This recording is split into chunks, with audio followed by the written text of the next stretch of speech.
Hello everyone. Uh, let's see the above question we have given. Write the true value of the compound statement 5 plus 3 is equal to 8 और 8 plus 6 is equal to 13. ठीक है ना? तो इसके लिए की concept क्या होगा, चलिए देख लेते हैं. सो हमारा की कॉन्सेप्ट होगा, अगर हमें एक ऐसे स्टेटमेंट दी गई कंपाउंड स्टेटमेंट, ठीक है, तो हम क्या करते हैं, इसे दो या तीन हमारी कंपोनेंट स्टेटमेंट ब्रेक करते हैं. ठीक है, और ये कंपोनेंट स्टेटमेंट हमारी एक लॉजिकल ऑपरेटर से जुड़ी रहती हैं. एग्जाम्पल के तौर पे और एंड. ठीक है, मैथमेटिकल में इसे हम ऐसे लिखते हैं और इसे ऐसे. ठीक है ना? ठीक है, तो कैसे हम पहले क्या करते हैं, एक स्टेटमेंट को और एंड के बेसिस पे ब्रेक कर लेते हैं और फिर उस हिसाब से फिर इसकी निकालते हैं ट्रू वैल्यू. और ट्रू वैल्यू क्या होता है?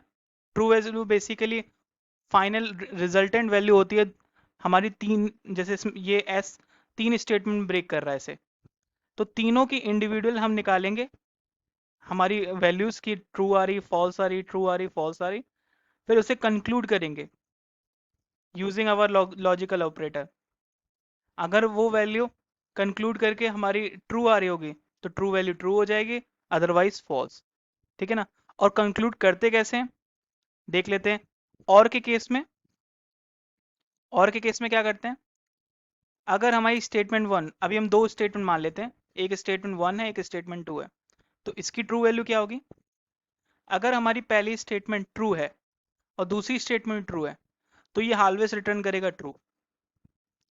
ठीक है ना? पहली स्टेटमेंट ट्रू है, दूसरी स्टेटमेंट फॉल्स हो जाती है. एक्चुअली और की कंडीशन ये होती है कि जब तक वहां पे ट्रू प्रेजेंट है, एक सिंगल भी एटलीस्ट हमारे पास ट्रू है, तो ये हमेशा रिटर्न करेगा ट्रू. तो नो मैटर हाउ, और अगर फॉल्स आना, फॉल्स के लिए दोनों ही फॉल्स होने चाहिए, तभी ये फॉल्स रिटर्न करेगा. ठीक है ना? सिमिलरली एंड की बात करें, एंड जस्ट अपोजिट होता है.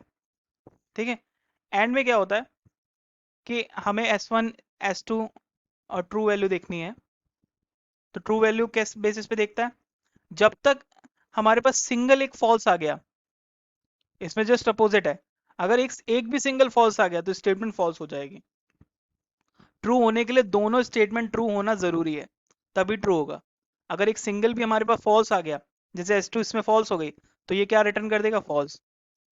और अगर हमारी पहली स्टेटमेंट फॉल्स हो गई, दूसरी स्टेटमेंट ट्रू हो गई, तो भी फॉल्स रिटर्न कर देगा. ठीक है ना? दोनों फॉल्स है तो फॉल्स रिटर्न करेगा. सो इसी कॉन्सेप्ट को ध्यान में रखते हुए इस क्वेश्चन को सॉल्व करेंगे. चलिए सॉल्व करते हैं. ठीक है, तो हमारे पास क्वेश्चन क्या है? क्वेश्चन क्या है, 5 प्लस 3 इज इक्वल टू 8.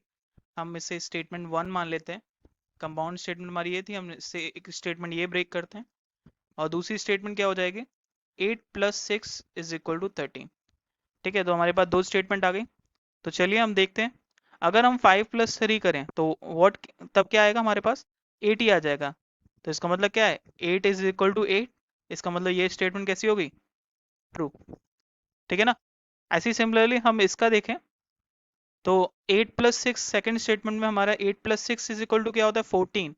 और जो कि हमारा साफ साफ दिख रहा है कि 13 है, तो 13 के बराबर तो है नहीं. तो इसका मतलब क्या है? ये स्टेटमेंट कैसी हो गई? फॉल्स. ठीक है, हमें दोनों स्टेटमेंट क्या है, और ऑपरेट सॉरी और ऑपरेटर से जुड़ी हुई है. ठीक है ना? या तो ऐसे लिखें या फिर ऐसे लिखें, कोई बात नहीं है. और ठीक है ना, इसका मतलब क्या है, अगर पहली स्टेटमेंट हमारी ट्रू है, ठीक है, दूसरी स्टेटमेंट फॉल्स है, ठीक है, फिर भी हमारा रिजल्ट क्या आएगा? ट्रू. ओवरऑल रिजल्ट क्या आएगा? क्यों? ट्रू.